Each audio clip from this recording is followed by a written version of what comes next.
Differentiation खत्म हो गया है। अब हम लोग बात करेंगे इंटीग्रेशन का। मतलब ब्रेक करना हो गया खत्म, अब हम जोड़ेंगे। ठीक है। और कैलकुलस का ये सेकंड पार्ट है। कैलकुलस दो पार्ट में डिवाइड होता है जनरली। एक होता है डिफरेंशिएशन, दूसरा इंटीग्रेशन। तो उसमें हम लोग अब इंटीग्रेशन की बात करेंगे। इंटीग्रेशन मतलब चीजों को ऐड करना। तो उसका जरूरत क्यों पड़ रहा है समझिए पहले।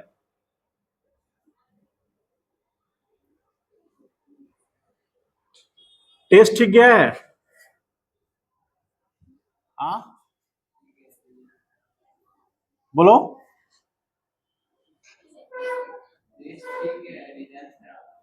रिजल्ट आ गया? टेस्ट का रिजल्ट खराब रहा?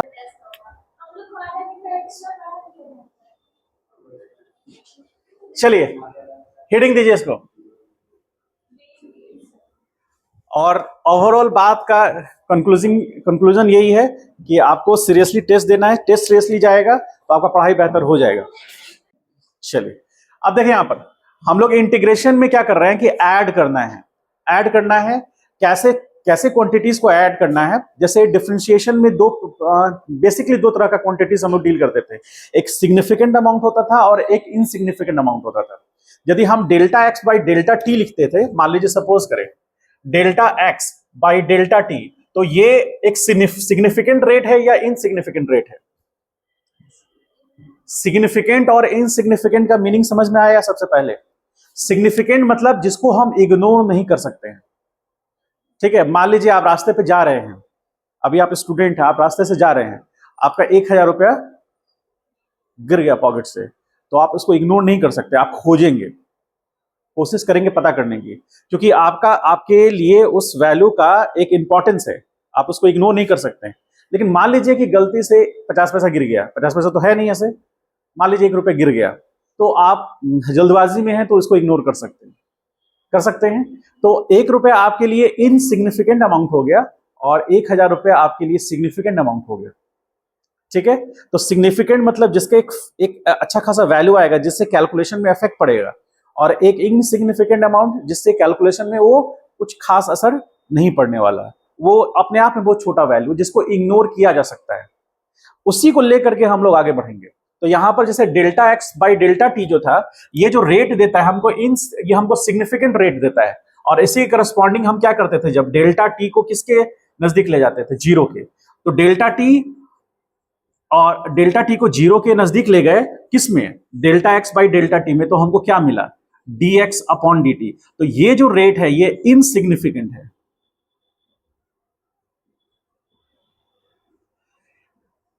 इनसिग्निफिकेंट कहने का मतलब क्या है कि ये बहुत छोटा अंतर है, इसका गैप जो है बहुत छोटा है, नेग्लिजिबल है। और उस पर हमको जो चीज मिल रहा है, ये रेट, वो रेट क्या है? वेलोसिटी है। और वेलोसिटी उस पॉइंट पर है। ठीक है। और ऑलमोस्ट एक पॉइंट पर है। जबकि यहां dx क्या रिप्रेजेंट करता है? Change in position. तो very small change in position by very small change in time. तो जो रेशियो हमको मिला वो हमको मिला वेलोसिटी। यहां पर क्या है? एक सिग्निफिकेंट चेंज इन एक्स में, इनसिग्निफिकेंट चेंज इन टाइम में। तो यहां पर जो रेट मिला हमको वो एवरेज मिल गया, इसलिए क्योंकि यहां पर जो रेट है वो सिग्निफिकेंट है, यहां पर रेट इनसिग्निफिकेंट है। तो हम लोग यहां पर क्या करेंगे, कुछ ऐसे रिलेशंस निकालेंगे जो इनसिग्निफिकेंट वैल्यू से ऐड करके हम उसको सिग्निफिकेंट बना लेंगे। कैसे बनाएंगे? छोटा सा एग्जांपल से समझते हैं। ठीक है।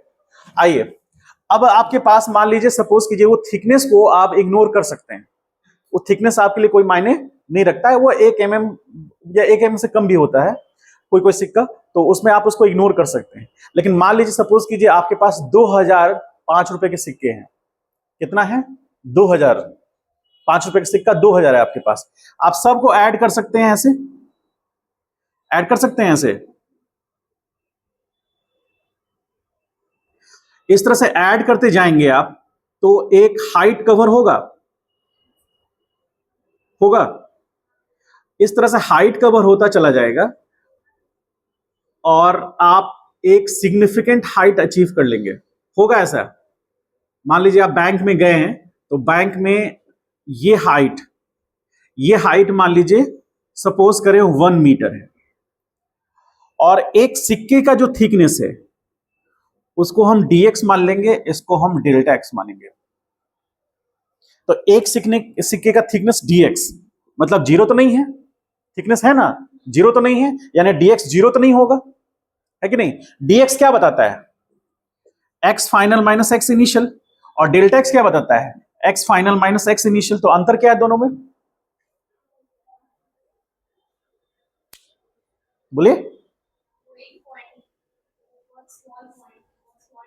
हाँ, बहुत स्मॉल गैप है। जैसे यहां पर देखिए, यहां पर x फाइनल मान लीजिए हमारे पास 2.0001 है, और ये जो मिलेगा वो 2.000001 मिलेगा। ये थोड़ा बड़ा वैल्यू है, ये थोड़ा छोटा वैल्यू है, तो ये जो डिफरेंस मिलेगा वो ये डिफरेंस मिलेगा। और यहां पर ये मिलेगा 4, तो ये मिलेगा 2, कुछ इस तरह का डिफरेंस है। तो 4 माइनस 2 करेंगे तो 2 आया, एक सिग्निफिकेंट वैल्यू आया। अब यदि 2.01001 में से माइनस करेंगे 2.000001, तो जो वैल्यू निकल के आएगा वो ऑलरेडी इनसिग्निफिकेंट होगा। डिफरेंस तो है, ऐसा तो नहीं कि डिफरेंस नहीं है, डिफरेंस है, लेकिन बहुत छोटा डिफरेंस है, निग्लिजिबल है। लेकिन यहां डिफरेंस निग्लिजिबल नहीं है। लेकिन यहां पर क्या हुआ, एक्टिविटी जो की है उससे क्या हुआ, एक इनसिग्निफिकेंट वैल्यू से, मतलब dx जो कि बहुत छोटा वैल्यू दे रहा है, उससे जोड़ते हुए हम क्या कर लिए, एक सिग्निफिकेंट वैल्यू अचीव कर लिए। समझ पाए, मतलब एक सिग्निफिकेंट वैल्यू अचीव कर सकते हैं जब इनसिग्निफिकेंट वैल्यूज को ऐड करते हुए चलेंगे। जैसे इसको इसको आम भाषा में कहें तो बूंद बूंद से घड़ा भरेगा। तो एक बूंद हो गया इनसिग्निफिकेंट। आप सोचेंगे एक बूंद घड़ा में गिरेगा तो उसके घड़े का जो मिट्टी है वही सोख लेगा, उसको सोखेगा ना। तो लेकिन यदि रेगुलर बेसिस पर ड्रॉप गिरता रहा तो धीरे धीरे धीरे धीरे समय लगेगा, लेकिन घड़ा भरेगा कि नहीं।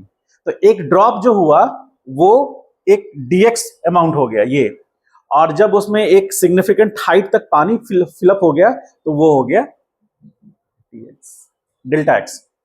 समझ पाए इस बात को। तो यही चीज को हम लोग यहां पर उल्टे तरीके से यूज करेंगे, ठीक है। और हम उसे अचीव करने की कोशिश करेंगे कि जो हमारा इनसिग्निफिकेंट वैल्यू से सिग्निफिकेंट अमाउंट कैसे अचीव कर सकते हैं, और उसका ग्राफ में कैसे यूज कर सकते हैं हम लोग, ठीक है। इसको छोटा सा ड्रॉ करना चाहता हूं तो कर लीजिए, ये काम देगा आपको आगे, काम देगा आगे। डेल्टा एक्स बराबर 4 माइनस 2 बराबर 2, और यहां dx बराबर क्या आ जाएगा, 2.001 माइनस 2.0000।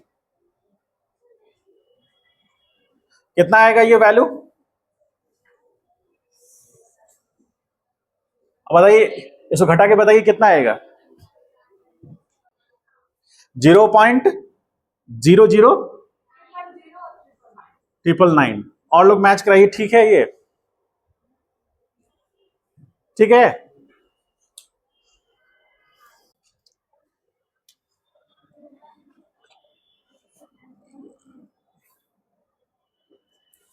सपोज मान लीजिए हमारे पास एक्स एक्सिस और वाई एक्सिस है, और एक एरिया हम ले रहे हैं।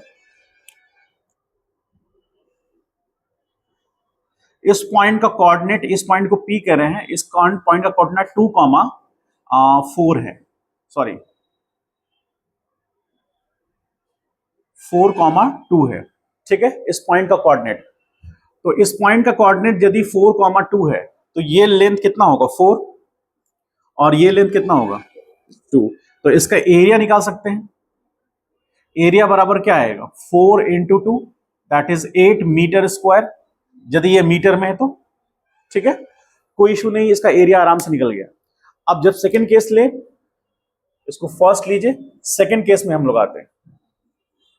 सेकंड केस में भी ये x है और ये y, और हमारे पास एक पॉइंट है, ये इस पॉइंट को P बोल रहे हैं, और ये 2,2 है। तो इसके अंदर में जितना भी एरिया है, इस एरिया को हम निकाल सकते हैं।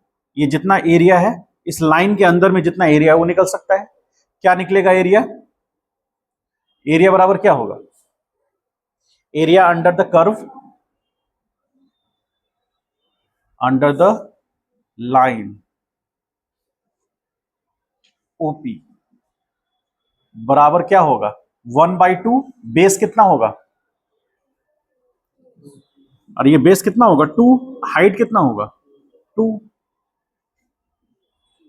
बराबर 2 मीटर स्क्वायर। कोई इशू नहीं, एरिया आराम से निकल जा रहा है। ठीक है, अब थर्ड केस में आते हैं हम लोग।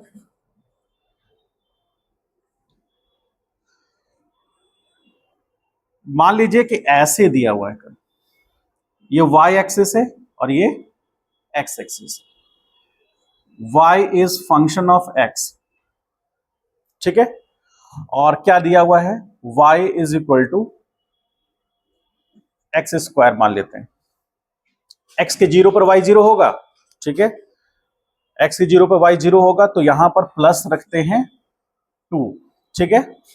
अब मान लीजिए कुछ इस तरह का रिलेशन रखते हैं, हमको उसके अंदर नहीं जाना, इस तरह का रिलेशन मान लीजिए रखते हैं, तो आप हमको ये बता सकते हैं कि ये जो एरिया अंडर द कर्व होगा, ये एरिया अंडर द कर्व निकल सकता है, क्या होगा, एरिया अंडर द कर्व निकाल सकते हैं इसमें। यदि आपको ये पॉइंट पता भी होगा, ये पॉइंट पता भी होगा, मान लीजिए कि ये पॉइंट 0,4 है और ये पॉइंट जो है वो 4,0 है, मान लीजिए सपोज करें, तो भी आप एरिया निकाल नहीं पाएंगे। क्यों नहीं निकाल पाएंगे? क्योंकि यहां पर यदि आप इसको एक ट्रायंगल की तरह ट्रीट कराएंगे, एक ट्रायंगल की तरह ट्रीट कराएंगे, तो भी कुछ एरिया जो है वो ये जो एरिया बच जा रहा है, इस एरिया को आपको लेना नहीं है, लेकिन आप ले रहे हैं, ट्रायंगल यदि ले रहे हैं तो, ठीक है। तो ये जो एरिया है, ये वाला पोर्शन जो ब्लैक कलर से बनाया हुआ है, वो एरिया निकल नहीं पा रहा है। निकल पा रहा है क्या? तो ऐसे एरिया को निकालने के लिए क्या करेंगे हम? ऐसे एरिया को निकालने के लिए क्या करेंगे हम? या मान लीजिए अलग से चौथा, मान लीजिए हम एग्जांपल ले ले 4 नंबर, हमारे पास कुछ इस तरह का ये y एक्सिस और ये x एक्सिस, इस तरह का हमारे पास ग्राफ आ गया। मान लीजिए कि ये भी फंक्शन ऑफ x है। अब यहां पर पॉइंट P है, कोऑर्डिनेट 4,2 है सपोज करें, तो आपको इसका एरिया पता करना है। ये एरिया पता हो सकता है क्या?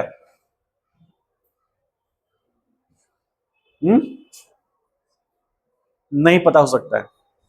तो ये एरिया पता होने के लिए मान लीजिए आप ऐसे करते हैं, तो ये एरिया बच जाएगा ना, ये एरिया तो निकल नहीं पाएगा। आप इसको कह सकते हैं 1/2, बेस कितना आया 4, हाइट 2 है, ये निकल सकता है, तो बराबर 4 मीटर स्क्वायर। लेकिन ये एरिया तो ये होगा, ये एरिया अनकवर्ड। इस एरिया को निकालने के लिए हम क्या करेंगे? ठीक है, तो ऐसा सिचुएशन जब रहेगा, जब एरिया जो हमारा बन रहा है वो स्ट्रेट लाइन से नहीं बनेगा, कर्व लाइन से बनेगा, तो उस ज्योमेट्री को पता करने के लिए, उस एरिया को निकालने के लिए हमको इंटीग्रेशन का यूज करना पड़ेगा। कैसे?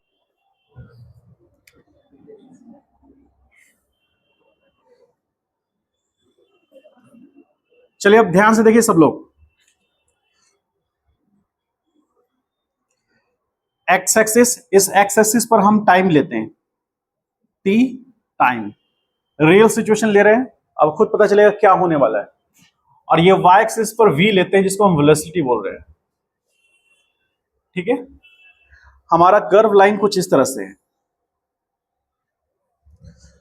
और ये हो जाएगा क्या, v is function of t, ठीक है।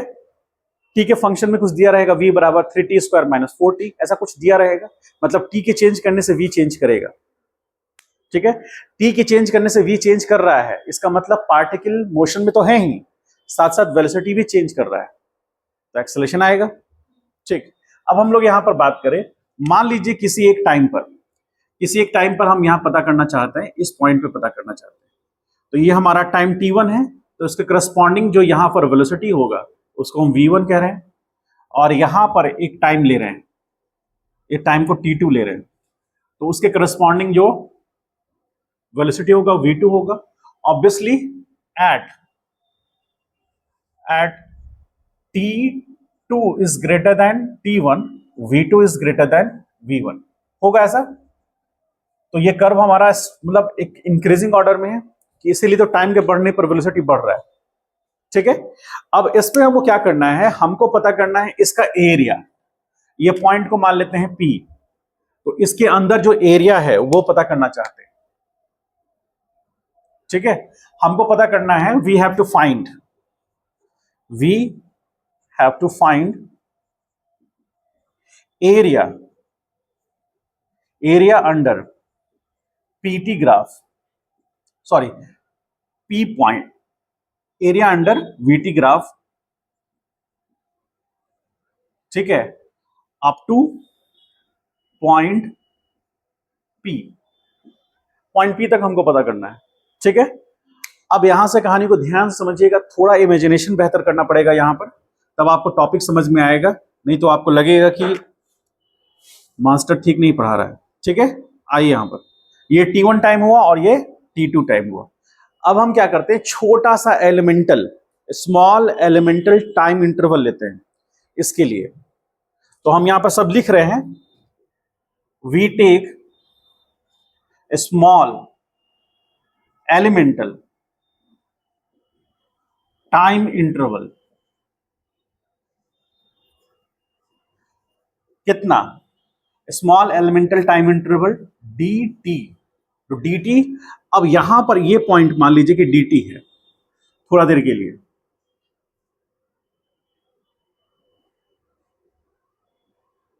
ठीक है, तो ये पॉइंट को मान लीजिए कि हम कहते हैं A पॉइंट और इस पॉइंट को B कहते हैं। तो ये B पॉइंट पर T कितना होगा, T1 प्लस dt होगा।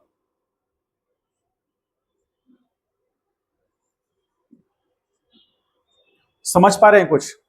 A पॉइंट यदि T है, T1 है ना, तो ये T1 प्लस dt होगा, मतलब छोटा सा एलिमेंटल डिफरेंस लिए हैं।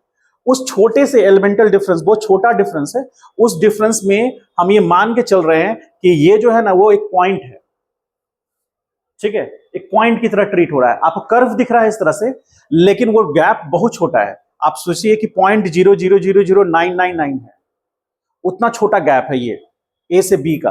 तो उस छोटे से गैप में आपको दिखाने के लिए इतना बड़ा गैप दिख रहा है, तो आपको लग रहा है कि इतना गैप को मतलब V1 क्यों मान सकते हैं, इसको V1 मानेंगे, इसको V2 मानेंगे, ऐसा आपको लग सकता है। लेकिन ये गैप बहुत छोटा है, 0.00000999 है, वो हम आपको दिखाई नहीं सकते। तो उतने से गैप के लिए वो एक सिंगल पॉइंट रिप्रेजेंट करेगा ऐसे। तो ये जो गैप आया है, ये गैप बहुत छोटा है, उसे करस्पॉन्डिंग V कांस्टेंट रहेगा। तो यहां लिखेंगे फॉर दिस टाइम इंटरवल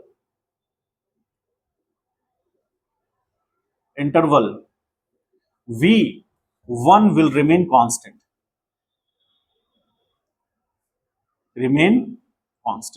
वो हमेशा उस उतने से के लिए कांस्टेंट रहेगा। अब इसको हम लार्ज लेवल पे देखें, मतलब 100x करके देखें इसको, 100x मतलब बड़ा लार्ज करके देखें, जूम करके देखते हैं इसको।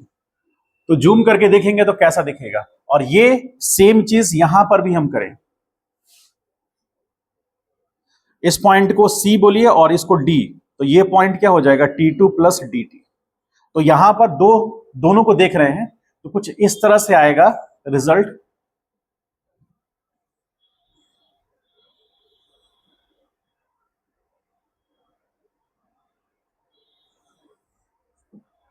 और इस तरह से रिजल्ट कुछ आएगा, तो ये होगा V1 और ये होगा dt।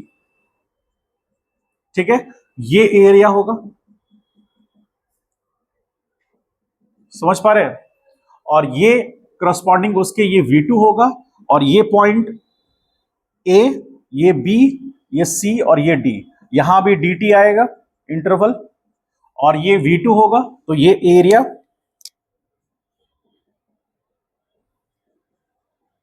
यहां से इसको हम लोग इस तरह से देखेंगे। कुछ समझ में आ रहा है? इतना सा एरिया को हम लार्ज करके देख रहे हैं। तो वहां A पॉइंट यहां आ रहा है, B पॉइंट यहां आ रहा है, इनके बीच का गैप क्या है, dt। A पॉइंट पर टाइम कितना है, A पॉइंट पर जो यहां पर टाइम मिलेगा वो T1 मिलेगा, और इस पॉइंट पे मिलेगा T1 प्लस dt। अब सी पॉइंट पे टाइम क्या मिलेगा, T2, और यहां पर डी पॉइंट पे क्या मिलेगा, T2 प्लस dt। यानी कि सी से डी का गैप कितना हो गया, dt का, जो ए से बी का गैप है। अब इस गैप में वेलोसिटी कांस्टेंट है, जो कि गैप बहुत छोटा है, आपको 100 टाइम्स लार्ज करके बनाया गया है ये, तब आपको इतना बड़ा दिख रहा है वो। और जब यहां से ये जो गैप है, सी से डी का जो गैप है, उस गैप पर V2 कांस्टेंट है। ठीक है, तो इस तरह से स्मॉल एरिया लेकर के हम लोग आगे बढ़ रहे हैं। तो ग्राफ हमारा कुछ इस तरह से हो जाएगा क्या, ये V है ना, और ये T ग्राफ है, ऐसा कुछ है। तो इसमें स्मॉल एरिया ऐसा ले सकते हैं, स्ट्रिप्स, स्मॉल एलिमेंटल स्ट्रिप्स जो हम लोग लेते आ रहे हैं,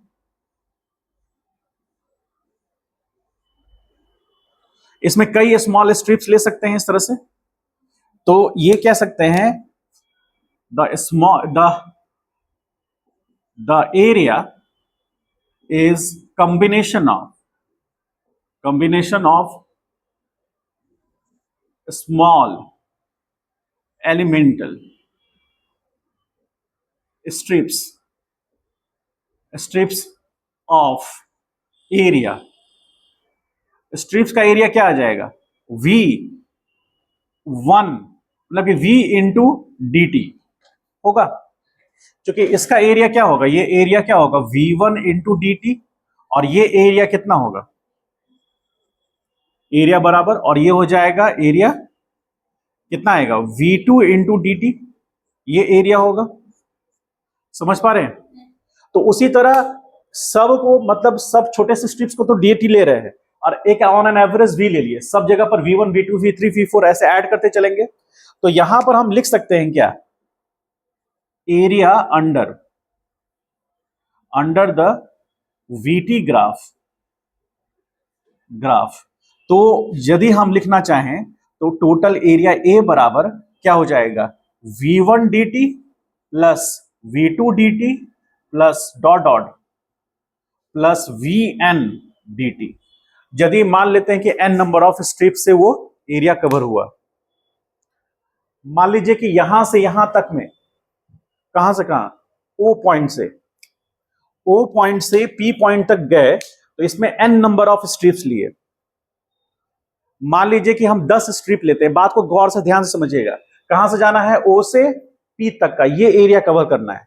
तो मान लीजिए 10 स्ट्रिप्स से 10 एलिमेंटल स्ट्रिप्स लिए तो भी हम एरिया कवर कर सकते हैं, और 100 एलिमेंटल स्ट्रिप्स लेंगे तो भी एरिया कवर कर सकते हैं।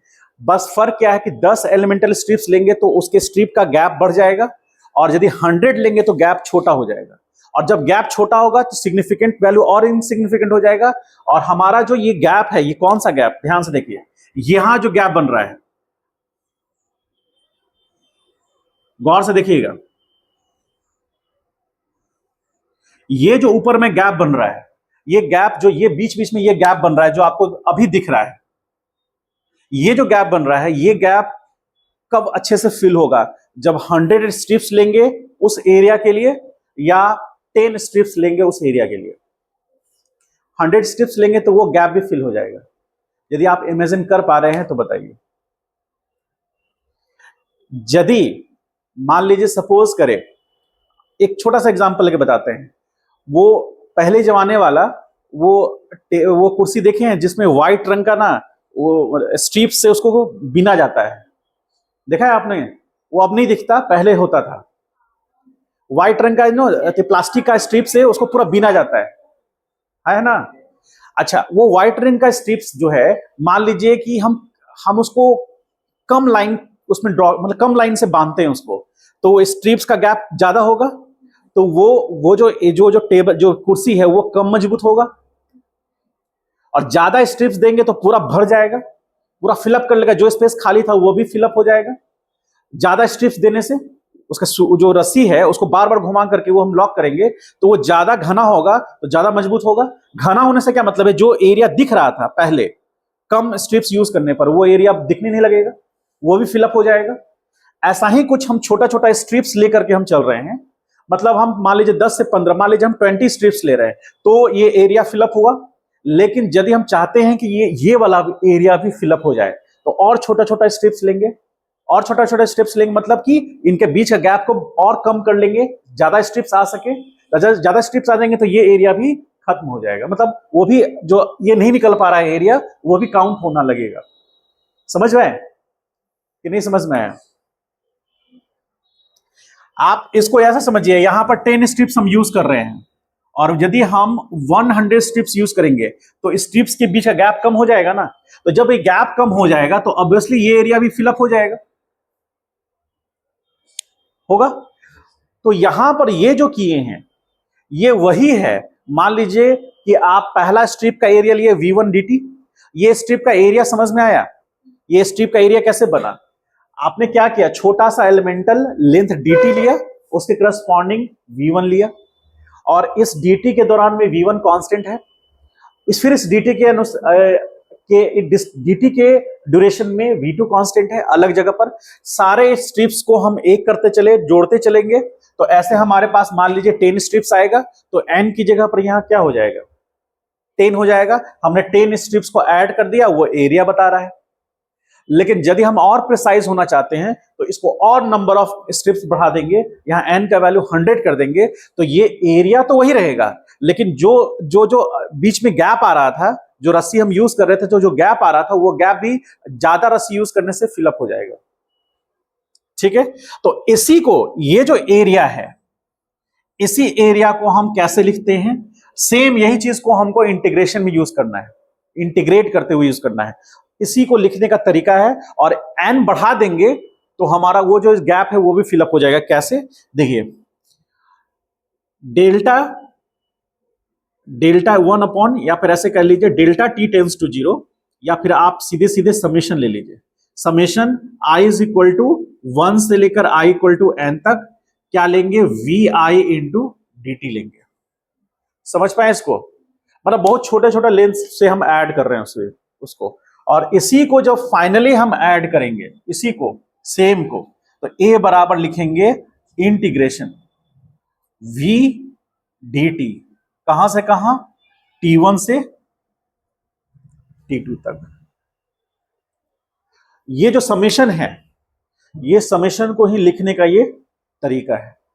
अब यहां पर v जो है वो उस इसके दौरान में एक रिलेशन देगा, v का t के साथ रिलेशन होगा, लिखे है ना, v is function of t लिखे हैं। तो जो फंक्शन ऑफ t आया है, मान लीजिए लेट, थोड़ा देर के लिए लेट मान लेते हैं v is equal to t cube minus 2t plus 1, ऐसा कुछ आया है।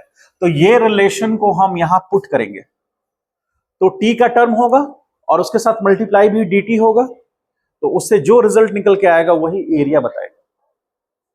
समझ गए? और ये एरिया किसका होगा, ये पूरे के पूरे कहां से कहां तक का, t1 से t2 का। जब t1 को 0 ले जाएंगे और t2 को मान लीजिए इस पोजीशन पे ले आते हैं, ये t3 रिप्रेजेंट करता है। जब t1 0 पे आ जाएगा और t2 जो है वो t3 बन जाएगा, तो ये पूरा का पूरा एरिया कवर हो जाएगा। समझ पाए इस बात को?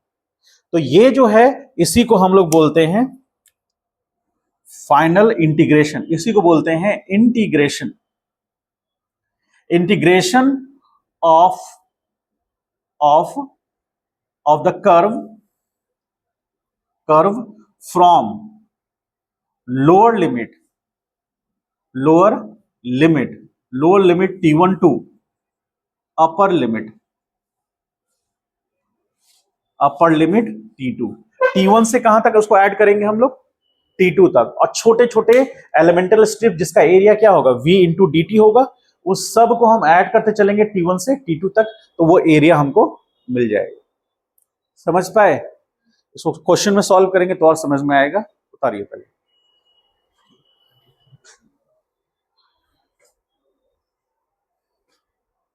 कहीं भी फिजिक्स है? चलिए उतारिए, खुश होने की जरूरत नहीं, उतारिए। हाँ,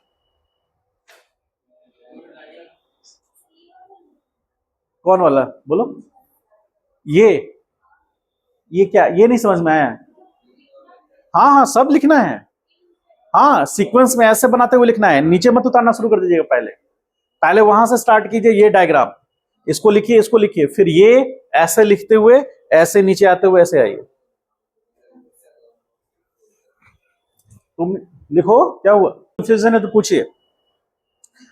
इसमें कंफ्यूजन हो सकता है, पॉसिबिलिटी। हाँ हाँ, वही वही उसी लिए बताया। अब सुनो ध्यान से, मान लो ये 10 स्ट्रिप है तो बड़ा बड़ा गैप आएगा। यदि स्ट्रिप को बढ़ा देंगे, 100 स्ट्रिप्स कर देंगे तो गैप घट जाएगा, तो ये फिलअप हो जाएगा। ये दोनों स्ट्रिप के बीच का गैप घट जाएगा।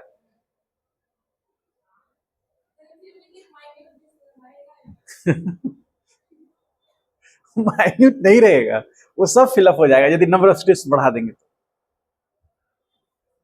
Area under the VT graph, ये वाला, ये सिग्मा। तो ये कैसे आया?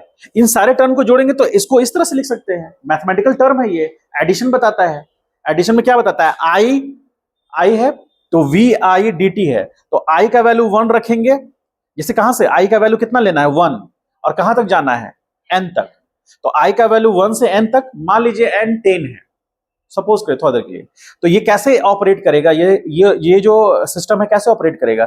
पहले आई का वैल्यू 1 रखेगा, उसको रख देगा, फिर प्लस करेगा, फिर आई का वैल्यू 2 रखेगा यहां पर, तो यहां पर v2 dt मिलेगा, फिर प्लस करेगा, फिर यहां आई का वैल्यू 3 रखेगा तो v3 dt रखेगा। इस तरह से यही चीज मिलेगा।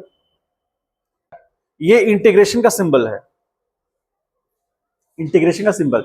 जैसा सिग्मा का चेंज का सिंबल क्या होता है? वो डेल्टा, ट्रायंगल से रिप्रेजेंट करते हैं ना, तो वो डेल्टा, उसको डेल्टा कहते हैं, और वो चेंज को रिप्रेजेंट करता है। ये जो एस टाइप का सेम साइन दिख रहा है, ये इंटीग्रेशन को रिप्रेजेंट करता है। इंटीग्रेशन मतलब ऐड करना। हम क्या कर रहे हैं? वी डी टी जो टर्म है, वो एरिया को हम T1 से लेकर T2 तक ऐड कर रहे हैं, तो हमको ए मिल रहा है। इंटीग्रल एक्सप्रेशन होता है basically. Integration expression a is equal to इस तरह से एरो दीजिए, इस तरह से बनाइए, इसको उतार लीजिए पहले, ए बराबर, इसको उतार लीजिए। इंटीग्रेशन dt कहां से कहां? T1 से T2। इसके बारे में अब हम एक्सप्लेन कर रहे हैं, हो गया। अब इसमें लिखिए, इसके नीचे लिखिए, जस्ट इसके बारे में लिखिए। Given expression says that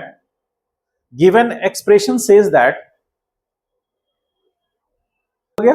diagram में आपको बना हुआ है, T3 आपको दिख रहा है, कहां पर है? T3 लिखा है ना आपने। और यदि T1 कहां हो जाए? 0, तो एरिया कहां से स्टार्ट होगा? यहां से, लोअर लिमिट उसका 0 हो गया। T1 0 हो गया तो यहां से एरिया स्टार्ट हुआ, पूरा का पूरा कवर करते हुए अब कहां तक गया आप? T3 तक। तो T3 तक गए तो O से P का पूरा एरिया कवर हो गया, क्योंकि dt स्मॉल एलिमेंटल एरिया है। वो छोटे छोटे एरिया कहां से कहां ऐड किया आपने? 0 से लेकर के T3 तक, तो सारा एरिया पूरा कवर हो गया। तो यही एरिया अंडर द कर्व जो वीटी ग्राफ होगा। अच्छा, VT graph area under the curve क्या देगा? आप ये सोच सकते हैं कि ये जो एरिया होगा ये क्या देगा? ये कैसे बना है? तो ये बना है v इंटू डी टी से। तो हमको पता है कि v बराबर क्या होता है? dx upon dt। तो यहां से dt इधर जाएगा तो dx बराबर क्या होगा? v dt। इसका मतलब है कि एरिया अंडर वीटी ग्राफ जो होगा वो चेंज इन पोजीशन देगा, यानी एरिया अंडर वीटी ग्राफ क्या रिप्रेजेंट करेगा? Change in position. तो ये आप टोटल एरिया निकाल लेंगे तो आप टोटल 0 टाइम से लेकर के T3 टाइम तक कितना चेंज इन पोजीशन आया, यानी डिस्प्लेसमेंट क्या आया, वो निकल जाएगा। ऑब्वियसली आप यहां से T1 तक चलेंगे तो कम डिस्प्लेसमेंट नजर आएगा, आप O से T2 तक जाएंगे तो ज्यादा डिस्प्लेसमेंट होगा क्योंकि एरिया ज्यादा होगा, और 0 से T3 जाएंगे तो ज्यादा और एरिया होगा। इसका मतलब डिस्प्लेसमेंट पार्टिकल का और ज्यादा होगा, क्योंकि v इंटू डी टी बराबर क्या हो गया? dx। अभी आप लिखिएगा नहीं, हम इसको अच्छे से अलग से लिखा देंगे। मतलब इस तरह से हम आपको थोड़ा ये बताएं कि हम क्या कर रहे हैं, इस एरिया को निकालने का हमारा बेनिफिट क्या है। तो वीटी ग्राफ का जो एरिया होगा वो डिस्प्लेसमेंट देगा, यानी चेंज इन पोजीशन देगा। उससे हम पार्टिकल का डिस्प्लेसमेंट कितना कवर किया वो निकाल सकते हैं। क्वेश्चन में आपको डायरेक्ट ये ऐसा रिलेशन दे देगा, आपसे पूछेगा find the displacement covered by the particle from time t is equal to 0 to time t is equal to 3 second. तो उसके उतने सेकंड के लिए जो एरिया होगा उसका एरिया आपको निकाल लेना है, वही चेंज इन पोजीशन बताएगा। इस टाइप से क्वेश्चन पूछेगा, समझ में आया? उसी को हम लोग आगे बढ़ाएंगे। यहां तक कंप्लीट हो गया, लिख लिए। अब आइए कुछ रूल्स।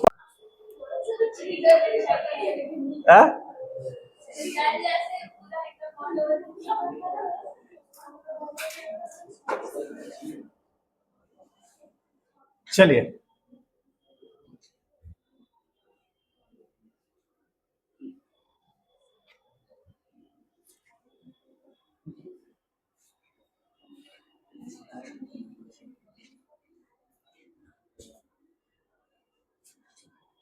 आइए इसको उतारिए, लिखिए, हम लोग कुछ आगे बढ़ते हैं इसमें।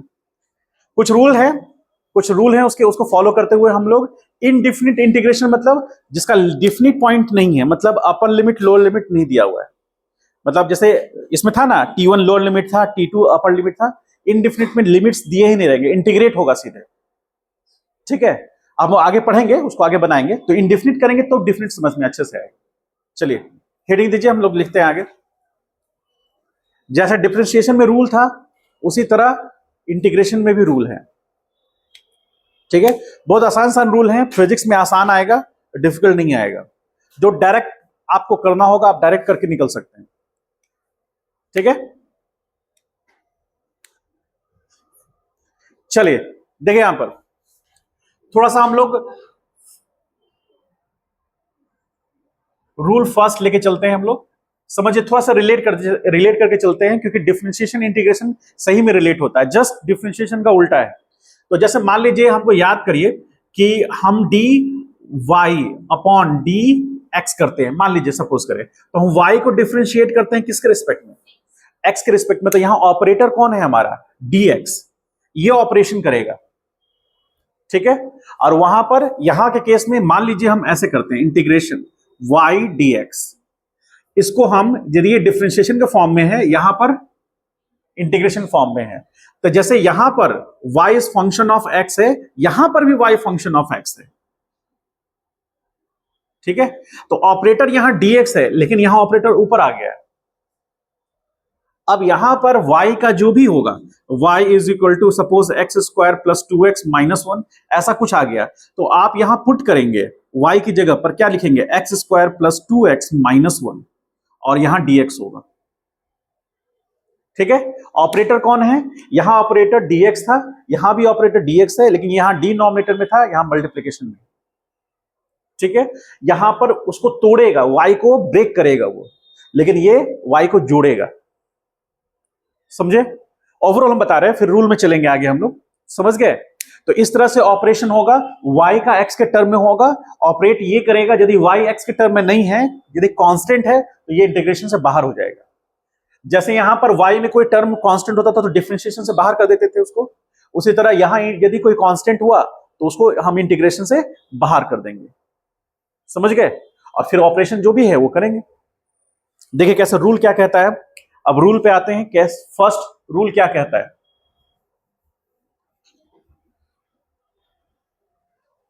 रूल फर्स्ट कहता है कि if y is function of x, ठीक है ये तो होगा ही, और इंटीग्रेशन आई हम ऐसे लिखते हैं, आई बराबर integration y into D x. ठीक है, और y फंक्शन ऑफ x की तरह किसकी तरह है, x to the power n। बोला y किसका फंक्शन है, x का, और क्या रिलेशन दिया हुआ है, x to the power n। याद कीजिए डिफरेंशिएशन में भी हम पहला रूल पढ़े थे, x पे पावर n, जहां n क्या था,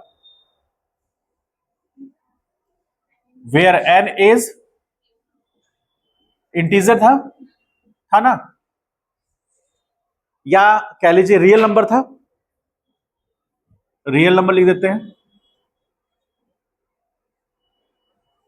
तो रियल नंबर था। अब यहां पर हम क्या कर रहे हैं कि i is equal to integration, यहां पर x to the power n put करेंगे dx। अब इसका इंटीग्रेशन क्या करता है, हमने क्या बोला था कि डिफरेंशिएशन तोड़ेगा, इंटीग्रेशन उसको ऐड करेगा।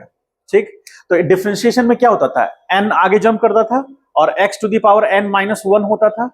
यहां पर इंटीग्रेशन जब ऑपरेशन होगा, इसका इंटीग्रेशन होगा, ऑपरेट ये करेगा, मतलब इंटीग्रेशन हमको इसका करना है, ऑपरेशन इंटीग्रेशन को कौन करेगा, dx। ठीक है, तो अब ये इंटीग्रेट करेगा तो क्या होगा, x to the power n plus n, division में n प्लस 1 प्लस c। ये c क्या है, कांस्टेंट। यदि हमको लिमिट नहीं पता ना तो हम कांस्टेंट एक यूज करते हैं। इंटीग्रेशन कांस्टेंट, इंटीग्रेशन का कांस्टेंट होता है। ये मैथ वाले पूरा डिटेल में पढ़ेंगे, इसका रीजन हम बता भी देंगे, आपको आगे बता देंगे। आप फिलहाल ये समझिए कि इंटीग्रेट करने के बाद एक कांस्टेंट टर्म ऐड करेंगे। इसका रीजन ये है कि कभी कभी ये टर्म जीरो भी हो सकता है, ठीक है, आगे आपको समझ में आएगा। तो एक कांस्टेंट हुआ। अच्छा, हमने क्या किया, n में कुछ जोड़ा, वहां n में कुछ माइनस किया था एक, इसमें n में हमने ऐड कर दिया, और डिवीजन में n+1। इसका एग्जाम्पल कैसे होगा, देखिए एग्जाम्पल लेके चल रहे हैं। If y is equal to x to the power 4, हमको इंटीग्रेट करना है i बराबर y dx, ठीक है, ऑपरेशन करना है y dx। अब यहां पर i is equal to y का value x to the power 4 dx, limiting value है नहीं, तो यहां पर x to the power 4+1, division में 4+1, और यहां प्लस c हो जाएगा कांस्टेंट। ये फाइनली i आया, समझ पा रहे हैं। तो फाइनली ऐड होकर क्या बन गया, ये i बराबर x पे पावर 5/5 प्लस c, ठीक है, ये फाइनल वैल्यू आया। n में हमेशा ऐड कर देना है। तो अब यहां पर जैसे एक क्वेश्चन करें हम लोग, if y is equal to x to the power -1/2, तो हमको क्या पता करना है, i कैसे मिलेगा, y इंटू dx से इंटीग्रेट करना है। तो यहां पर y का वैल्यू x पर -1/2 dx, तो i इज इक्वल टू, अब यहां होगा x पे power 1/2 plus 1 by -1/2 plus 1 plus c। तो i इज इक्वल टू कितना हो गया, x टू द पावर 1/2 हुआ, और यहां पर क्या हुआ 1/2, तो i इज इक्वल टू 2 ऊपर जाएगा, x to the power √x आ जाएगा ऐसे, प्लस c। समझ पाए। इसी तरह इसका ऑपरेशन होगा। इसमें एक दो क्वेश्चन और हम देते हैं जो आप अभी बनाइएगा।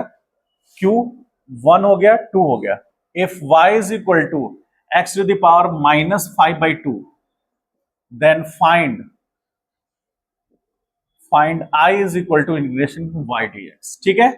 उसके बाद क्वेश्चन नंबर 3, y बराबर x to the power -1/3, then find